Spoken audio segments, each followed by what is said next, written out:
তখন থেকে মহারাজ কি লিখছেন খাতায়? মনে হচ্ছে সকাল থেকে চিন্তা ওনার মাথায়। হ্যাঁ, তাই মনে হচ্ছে।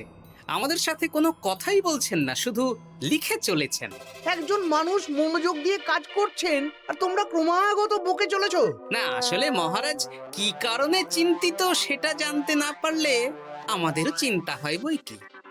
হুম অর্থ বুঝলে, অর্থ। রাজকোষের অবস্থা খুবই খারাপ, আর সামনেই তো শিবরাত্রি পুজো। কিভাবে যে কি হবে কিছুই বুঝতে পারছি না। মহারাজ, এরকম হলে এবারে কিভাবে পুজো হবে? শিবরাত্রির পুজোয় তো অনেক খরচ। এত লোকজন আসেন, তাদের জন্য ভোগের প্রসাদের ব্যবস্থা করা তো মুখের কথা নয়। এবার তোমাদের সবাইকে দায়িত্ব নিতে হবে। আমরা সবাই। কি দায়িত্ব মহারাজ? আমি গতকাল তোমাদের রানীমার সাথে এই ব্যাপারে কথা বলেছি। রানীমা কি বললেন মহারাজ? দেখো, তোমরা সব সভাসদেরা যদি মুক্ত হস্তে দান করো, আর রাজকোষ থেকেও যতটা সম্ভব অর্থ সাহায্য দিয়ে এবারে পুজো এবং ভোগের আয়োজন তাহলে সুসম্পন্ন করা যাবে। দানের চেয়ে বড় পুণ্যকর্ম আর কি আছে? যে সভাসদ সবচেয়ে বেশি দান করবে তাকে পরে কিছু অর্থ সাম্মানিক হিসেবে দেওয়া হবে। আচ্ছা মহারাজ। তাহলে আজ রাজসভার আলোচনা এইটুকুই রইল, বাকি কথা পরে হবে। বলি গিন্নি, আমি খুব সমস্যার মধ্যে আছি বুঝলে। হ্যাঁ, তোমার তো অর্থের টান ধরলেই আমার কথা মনে পড়ে গো। কি করে বুঝলে? বাবা, বুঝবো না? এতদিন ধরে তোমার সাথে সংসার করছি, তাও বুঝবো না? আমি কি আজকাল আর তোমার কাছে চাই বলো? আমার মা আমার নাম রেখেছিল পার্বতী, আর বলেছিল দেখিস তুই ভগবান শিবের মতন বর পাবি। তোমাকে পেয়েছি, কিন্তু সাথে পেয়েছি অভাব। হ্যাঁ, সে যতই অভাব হোক, মন্ত্রী মশাইয়ের মতো স্বভাব তো নষ্ট করিনি গিন্নি। সেই জন্যেই তো তোমার সংসারে পড়ে আছি গো, নইলে কবে এই চাল চুলোহীন সংসার ছেড়ে চলে যেতুম। হ্যাঁ, বলছি শোনো না, এই কিছু মোহরের খুব দরকার। এবার মন্দিরে শিবরাত্রির পুজো হবে, কিন্তু মহারাজ তেমন খরচ করতে পারবেন না। তাই তাই কি? তাই আমাদের সব সভাসদদের বলেছেন দান করবার জন্য। এই দেখো, আমার যা গয়নাগাটি ছিল সবই তো বন্ধক রাখা আছে, নইলে বলতাম। আরে বাবা, সে তো জানি, কিন্তু আর কোনো উপায় নেই। কি বলি বলো তো? দেখি কি করা যায়। আরে বাবা রে বাবা, এত চিন্তা ভাবনা না করে বাবা মহাদেবের ওপর ভরসা রাখো গো, উনি কোনো একটা পথ দেখাবেন। দেখো, দেখা যাক গিন্নি, উনি এখন আমার আশা ভরসা।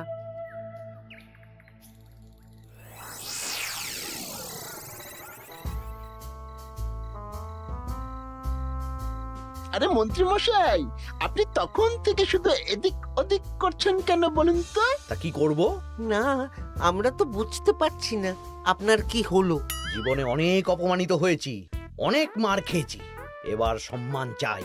আর কেউ সম্মান না করলেও আমরা কিন্তু আপনাকে বেশ সম্মান করি মন্ত্রী মশাই। তোদের সম্মান আর মহারাজের সম্মানের মধ্যে অনেক পার্থক্য আছে। না, ওই এই ছোট মুখে বড় কথা বলছি মন্ত্রী মশাই, ক্ষমা করবেন। হ্যাঁ, মহারাজ আপনাকে কেন সম্মান করবেন? সামনে শিবরাত্রি, প্রত্যেক বছরের মতন এবছরেও গ্রামের মন্দিরে রাজবাড়ির তত্ত্বাবধানে পুজো হবে, আর সেই পুজোয় আমাকে দান করতে হবে। তা করুন, আপনার কি অর্থের অভাব নাকি? আরে বাবা, সব অর্থ দিয়েই তো তোদের গিন্নিমার গয়না বানিয়ে দিয়েছি, আমার হাতে আর আছে কই?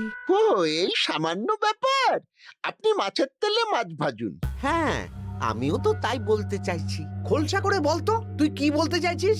মানে আমি বলতে চাইছি, আপনি আমাদের দায়িত্ব দিন, আমরা রাজ্যবাসীদের থেকে চাঁদা তুলবো, ভিক্ষে করব।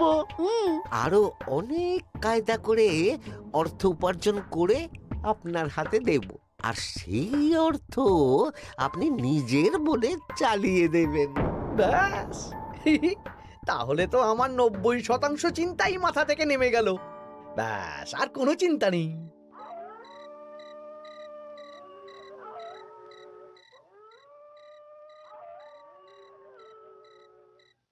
কি গো, এত রাত হয়ে গেল, এখনো ঘুমোচ্ছ না কেন বলো তো? হ্যাঁ, খুব চিন্তা হচ্ছে গো গিন্নি, এখনো বুঝে উঠতে পারিনি যে কি করে দান করব।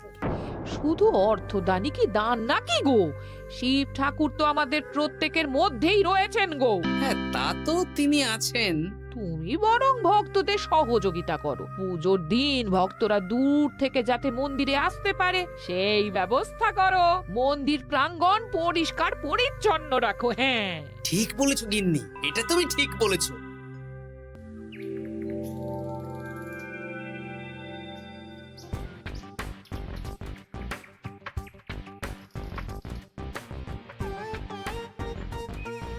এই যে বাড়িতে কে আছেন? মন্ত্রী মশাই বলুন। হ্যাঁ, তা প্রত্যেক বছরের মতন এই বছরেও তো শিবরাত্রি উপলক্ষে মন্দিরে পুজো হচ্ছে, জানেন তো? হ্যাঁ, সে তো জানি, কিন্তু আমার গিন্নির পায়ে এত ব্যথা যে এবারে আর জল ঢালতে যেতে পারবে বলে তো মনে হয় না। তাতে কি, আপনি দান করুন, বাবা দূর থেকে আশীর্বাদ দিয়ে দেবেন। দান? তা কিসের দান? এত ধুমধাম করে পুজো হবে, তার দান। এ কি, এতদিন ধরে মন্দিরে তো দান দেওয়ার কোনো ব্যাপার ছিল না। এবার আছে। দান করা সবচেয়ে বড় ধর্ম। আহ, আমরা বুড়ো বুড়ি খুব অল্প অর্থে সংসার চালাই। আমাদের ছেলে যেটুকু পাঠায় তা দিয়েই চালাই। আমরা আর কি দান করব মন্ত্রী মশাই? দরকার হলে কদিন না খেয়ে থাকবেন, বাবার নামে উপোস করবেন, আর যে দান করবে না আমি তাকে এই রাজ্যে থাকতে দেব না। ওরে বাবা রে, দিচ্ছি দিচ্ছি দিচ্ছি।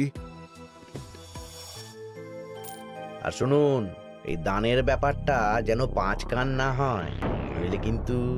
ওরে বাবা, না না না, ঠিক আছে ঠিক আছে।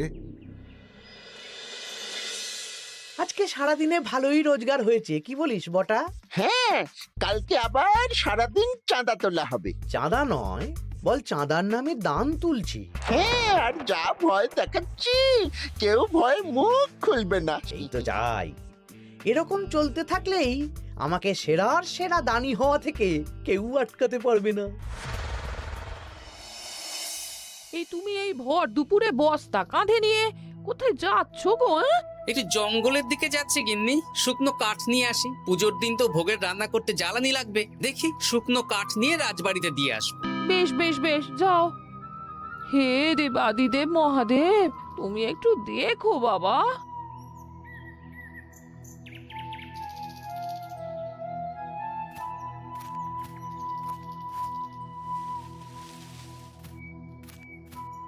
আরে আরে, নগেন খুঁড়ো না, এই সময় কাঠ কুড়োচ্ছ কেন? কি আর করব গোপাল, কাঠ কুড়িয়ে নিয়ে যাচ্ছি, এবার এগুলো হাটে বেচবো। সে কি গো, তোমার ছেলে তো শহরে চাকরি করে বলেছিলে, এ মাসে সে অর্থ পাঠায়নি? সে তো পাঠিয়েছিল বাবা, কিন্তু আর ভাগ্যের পরিহাস, কি বলবো বলো। কি হয়েছে, কোনো সমস্যা নাকি? না না না, সমস্যার কথা জানানো যাবে না, জানালেই আমাদের বিপদ। আরে কি হলো, চুপ কেন? কি গো খুড়ো, কিছু বলো। কাউকে বলবে না তো বাবা? না না, বলো না, আমি কাউকে বলবো না, আমাকে বিশ্বাস করতে পারো। আসলে আজকে সকালে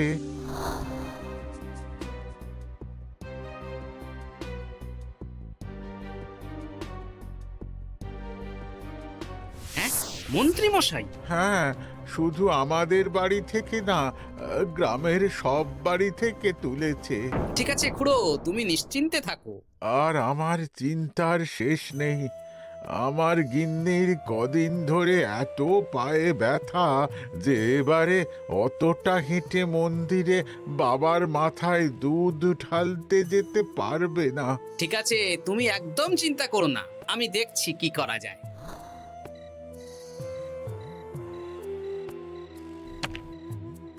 প্রহরী, এটা ভাড়ার ঘরে রেখে দিয়ে এসো।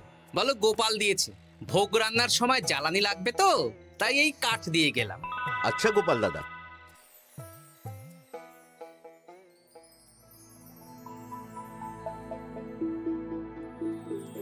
তারপর সবাই কিছু অর্থের যোগান করতে পারলে মহারাজ, আমি 5 মোহর অর্থ সাহায্য করতে চাই। আমিও 5 মোহর মহারাজ। বেশ। গোপাল, মহারাজ, এখন আমার হাত একদম খালি, তাই আমি অন্যভাবে সহযোগিতা করার চেষ্টা করছি। কিরকম? এই তো গতকাল আমি 1 বস্তা কাঠ দিয়ে গিয়েছি, আজকে আরো দেব। তারপর আগামীকাল মন্দির চত্বর পরিষ্কার করব, আগাছা পরিষ্কার করব, পুজোর দিন ভিড় সামলাবো, যারা দূর থেকে আসবে তাদের একটা গরুর গাড়ি করে নিয়ে আসবো। আচ্ছা, বেশ বেশ, কর। মন্ত্রী, মহারাজ, এই নিন। এতে 200 মোহর আছে, আমি আরো দান করব। আপনি কোনো চিন্তা করবেন না মহারাজ। বাহ বাহ বাহ বাহ বাহ, এ তো বিশাল ব্যাপার। আমি জীবনে অনেক পাপ করেছি, তাই এখন দান করে একটু যদি পুণ্য লাভ হয় সেটাই আশা। বেশ বেশ। পণ্ডিত, তুমি আর রাজবৈদ্য তাহলে পুজোর দশকর্মা দ্রব্যাদি কেনাকাটা শুরু করো। এখন ধারে নিয়ে আসবে, পুজোর পরে সব শোধ করে দেওয়া হবে। আচ্ছা মহারাজ, ঠিক আছে। তাহলে আজকে আমি আর পণ্ডিত মশাই দুজনে বাজারের দিকে যাব আর সব দশকর্মার দ্রব্যাদি কিনে নিয়ে আসব। হ্যাঁ হ্যাঁ, তাই কর।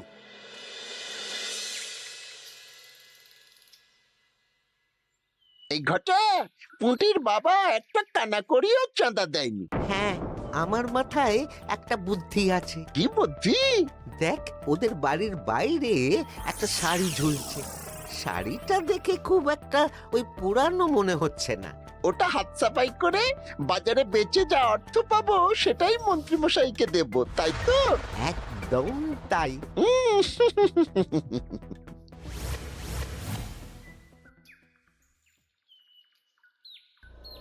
হাই পুটি, দেখ তোদের বাড়ি থেকে বটা ঘটা কাকা শাড়ি চুরি করছে।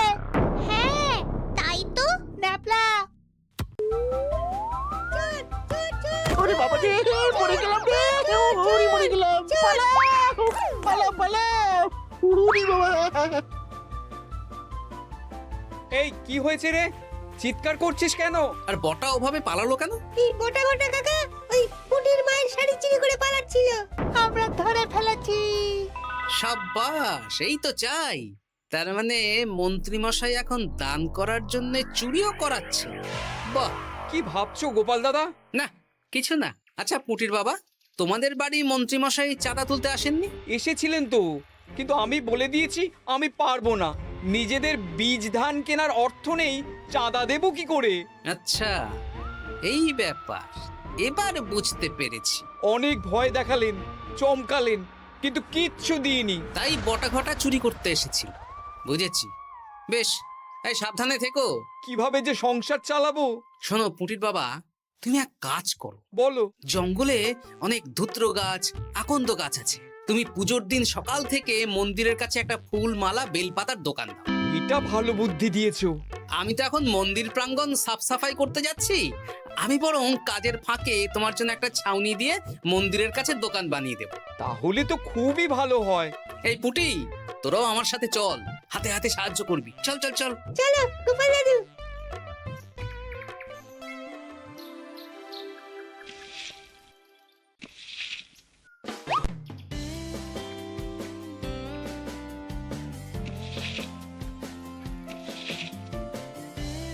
দাদু, এই জায়গাটা গর্ত আছে, তাই মাটি নিয়ে এলাম। এই তো বুদ্ধিমান ছেলে, এবার ঢেলে দে। ব্যাস, এখানটা এবার ঠিক হয়ে গেল। দেখি এবার মন্দিরের পিছনের দিকটা একটু পরিষ্কার করে দিই।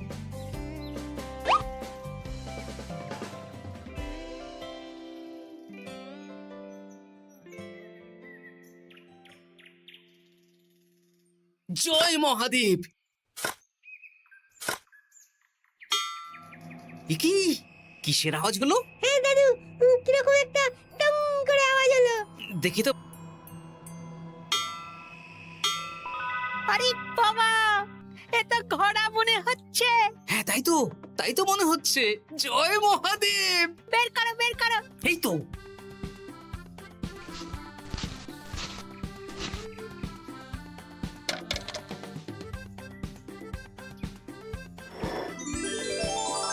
ও দাদু, এ তো সোনার মোহর।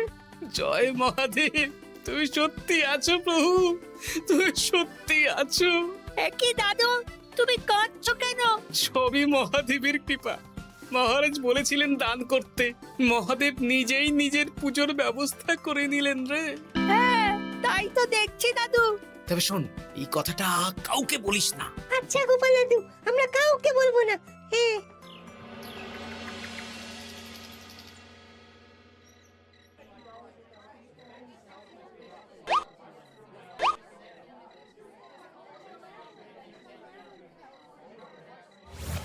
এবার আগামীকাল পুজো।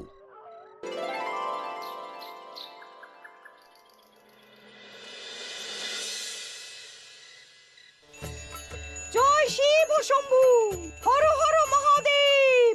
হে প্রভু, হে মহাদেব, জগতের কল্যাণ করো ভোলানাথ। জয় শিব শম্ভু। জয় জয় শিব শম্ভু, জয় শিব শম্ভু। বাবা দেখো বাবা, বাহ বাহ বাহ বাহ, এই তো সব ভালোই হচ্ছে। ভালো তো হবেই মহারাজ। আমি যা দান করেছি, পুজো পাঠ এবারে ধুমধাম করে হবে। দান করে অত অহংকার করতে নেই মন্ত্রী। এক হাতে দান করলে আরেক হাতকে জানাতে নেই, বুঝলে? বুঝেছি মহারাজ।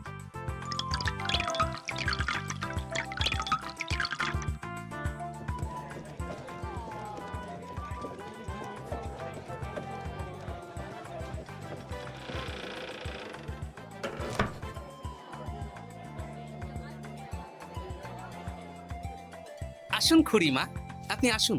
সত্যি গোপাল, তোমার মতো মানুষ হয় না। আমার পায়ে বড় ব্যথা, ভেবেছিলাম এই বছর হয়তো মন্দিরে আসতেই পারবো না। আহা, আমি তো আপনার ছেলের মতন। আর কাল আবার আসতে হবে, বড় মাঠে ভোগের আয়োজন আছে, গাড়ি পাঠিয়ে দেব, কেমন? বেঁচে থাকো বাবা, বেঁচে থাকো। দেখো দেখো গোপালকে দেখো, ও হয়তো অর্থ সাহায্য করেনি, কিন্তু অন্যভাবে কত সাহায্য করছে। এই মন্দির প্রাঙ্গণ থেকে সব আগাছা পরিষ্কার করেছে। মহারাজ, আপনার সাথে কিছু কথা আছে। কি কথা? এখানে বলা যাবে না, যা বলবো আড়ালে। আচ্ছা চল।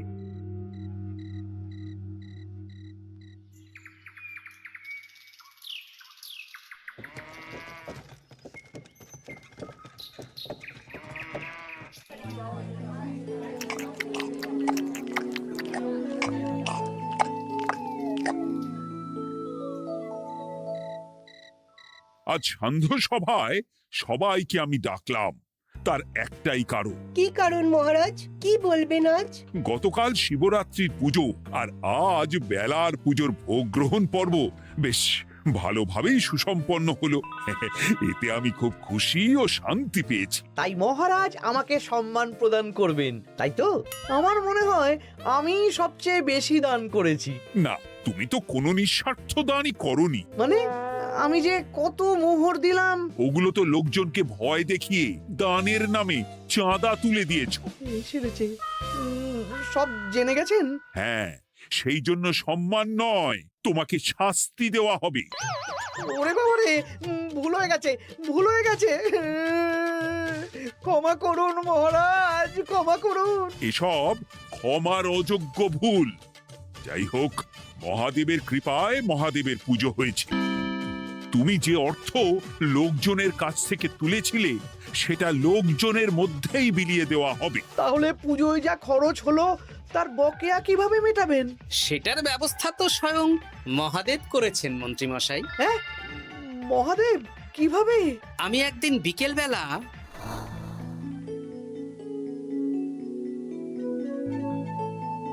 ওরে বাবা, এক ঘোড়া সোনার মোহর। হ্যাঁ, এক ঘোড়া সব মহারাজকে দিয়ে দিয়েছি। আর এই দান সংক্রান্ত যে অর্থ সাম্মানিকের কথা বলেছিলাম তা পাবে গোপাল। ধন্যবাদ মহারাজ।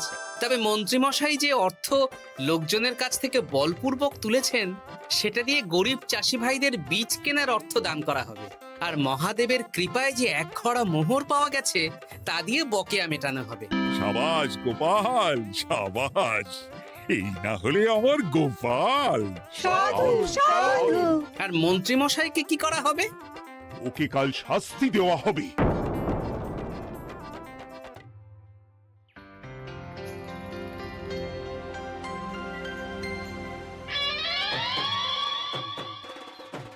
ও মহাদেব, ও শিব ঠাকুর, আমাকে ক্ষমা করে দিন, ক্ষমা করে দিন আমাকে। ওসব না বলে একবার কান ধরে উঠবস করুন আর একবার করে বলুন জয় মহাদেবের জয়। জয় মহাদেবের জয়, জয় মহাদেবের জয়, জয় মহাদেবের জয়। সবই মহাদেবের দান।